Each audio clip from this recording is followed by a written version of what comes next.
explain with logic and a rational way the concept of the Trinity? No, it's a very good question because it is so idiosyncratic to the Christian faith, and it is extremely important to understand. The doctrine of the Trinity is the belief that God is one in being and three in person. One in being and three in person. So right off the bat, it's not a contradiction. Because if I were to say it's one in being and three in being, that is a contradiction. It's one in being and three in person. So what's the difference between a being and a person? A being is that quality or that essence or that substance, whatever you want to call it. A being is that which makes you what you are. And a person is that quality or that essence that makes you whom you are. So a being is that which makes you what you are. A person is that which makes you whom you are. What kind of a being am I? I'm a human being, just so you know. Now, who am I?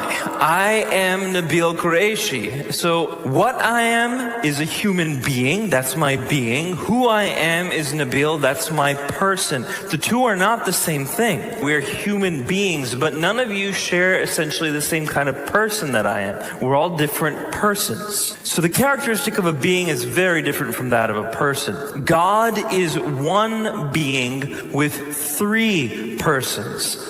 Father, Son, and Spirit. What does it mean for Jesus to be the Son of God? What does it mean for God the Father to be the Father? These are different roles in the Trinity. And oftentimes people see the term Son and then impute inferiority to the Son. Some people will say that Jesus says things like in the Gospel of John, he says the Father is greater than I. How is it possible that Jesus is God when he says the Father is greater than I? And I would answer that question by saying, in our organization, Uncle Ravi Zacharias, he is the CEO of the organization. He is greater than I am. I'm at the bottom of the totem pole, he's at the top. And right now I'm earning brownie points. So he is greater than I am, but he is a human just as I am. So his being is essentially equal to mine. He's a human being, I'm a human being. We're equal in that sense,